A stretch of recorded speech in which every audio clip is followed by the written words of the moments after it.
마가복음 9장. 예수님께서 말씀하셨습니다. 내가 너희에게 진정으로 말한다. 여기 서 있는 사람 가운데서 몇 사람은 죽기 전에 하나님 나라가 권세 있게 오는 것을 볼 것이다. 6일 뒤에 예수님께서 베드로, 야고보, 그리고 요한을 데리고 높은 산에 올라가셨습니다. 이 제자들 앞에서 예수님의 모습이 변하였습니다. 예수님의 옷이 하얗게 빛났습니다. 세상의 어떤 사람도 그렇게 희게 빨 수 없을 정도로 새하얗게 되었습니다. 엘리야가 모세와 함께 제자들 앞에 나타나 예수님과 더불어 말씀을 나누었습니다.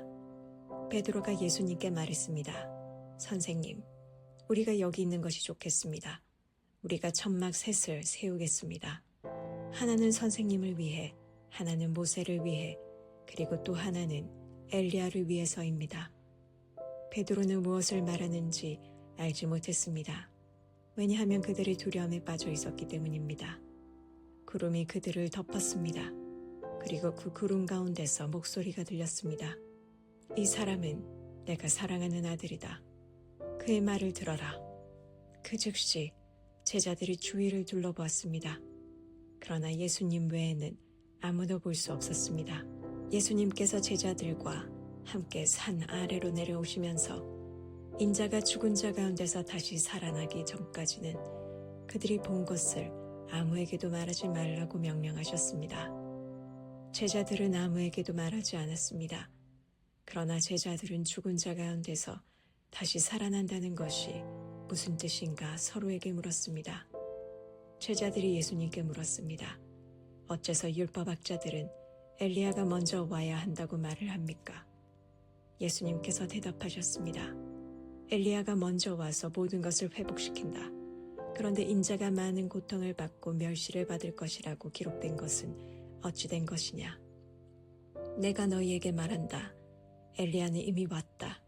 그런데 성경에 글을 두고 쓰여진 것처럼 사람들이 그를 자기들 마음대로 대했다. 예수님과 세 제자들이 나머지 다른 제자들에게 돌아왔을 때 이들은 많은 사람들에게 둘러싸여 몇몇 율법학자들과 논쟁을 벌이고 있었습니다. 모여있던 모든 사람들이 예수님을 보자 놀라워하며 예수님께 인사하러 달려왔습니다. 예수님께서 물으셨습니다. 율법학자들과 무엇 때문에 논쟁하고 있었느냐? 무리 중에 한 사람이 대답했습니다.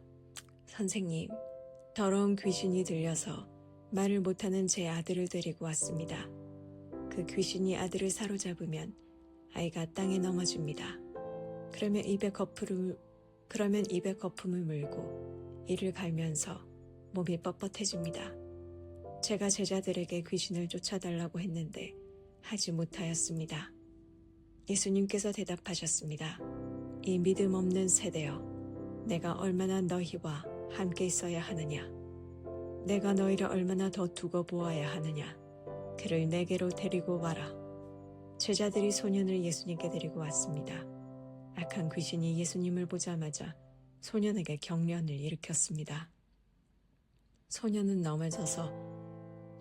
넘어져서 입에 거품을 물며 땅에 나뒹굴었습니다.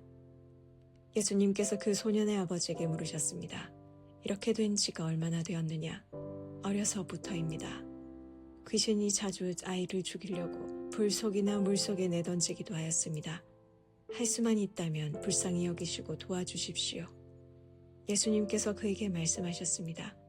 할 수만 있다면이 무슨 말이냐? 믿는 사람에게는 모든 것이 가능하다. 소년의 아버지가 즉시 소리쳤습니다. 제가 믿습니다. 제 믿음 없는 것을 도와주십시오. 예수님께서 많은 사람들이 달려와 모여드는 것을 보시고 더러운 귀신을 꾸짖으셨습니다. 이 듣지 못하고 말 못하는 귀신아, 내가 너에게 명령한다. 소년에게서 나와 다시는 들어가지 마라. 더러운 귀신은 소리를 지르고 소년에게 경련을 일으키게 하고 나갔습니다. 소년은 마치 시체처럼 되었습니다. 그래서 사람들이 죽었다 라고 말했습니다. 그러나 예수님께서 손을 잡고 일으키자 소년이 일어났습니다. 예수님께서 집으로 들어가셨을 때 제자들이 조용히 여쭈었습니다. 어째서 우리는 내쫓지 못했습니까?